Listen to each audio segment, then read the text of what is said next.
আমি ৰাতিপুৱাই শুই উঠি 1 জানুৱাৰীৰ দিনা শেৱালি ফুল দুপা ফুলি থকা দেখিলোঁ। মই চুনচুনক মাতি আনি দেখুৱালোহি।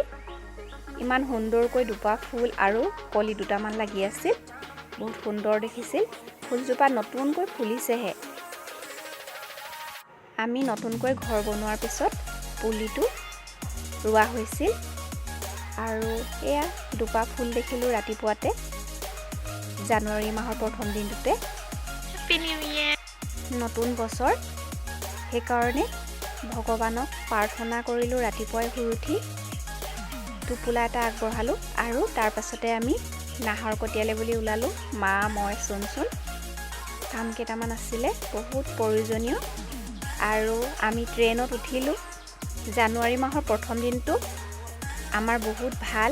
আমি বহুত লাকি বুলি ভাবিছোঁ, কাৰণ ট্ৰেইনখন ষ্টেচনত 2 মিনিটমান ৰাখেহে, কিন্তু আমি যেতিয়া ঘৰৰ পৰা ওলাই আহিছোঁ ট্ৰেইন 10 মিনিট আগত আহি পালেহি ষ্টেচন। আমিতো আশাই এৰি দিছিলোঁ, কিন্তু ট্ৰেইনখন ৰৈ দিয়াৰ বাবে আমি ট্ৰেইনত যাবলৈ পালোঁ আৰু আমি বহুত বেছি লাকি। আৰু আমাৰ জানুৱাৰী মাহৰ প্ৰথম দিনটো বহুত বেছি ভাল গ'ল।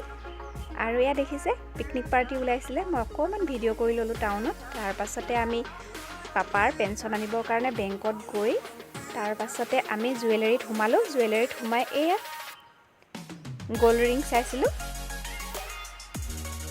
অৰ্ডাৰ দিবৰ কাৰণে। ইয়াৰে এটা গ'ল্ড ৰিং আমি অৰ্ডাৰ দিলোঁ। পিছত দেখাম কোনটো অৰ্ডাৰ দিলোঁ, চিক্ৰেট। আমি যিখন জুৱেলাৰীত অৰ্ডাৰ দিছোঁ সেইখন জুৱেলাৰীতে মই সৰু হৈ থকাৰ পৰা সেইখন জুৱেলাৰীতে বনোৱা বস্তু সদায় পিন্ধোঁ আৰু এতিয়াও আমি তাতে দিওঁ বনাবলৈ।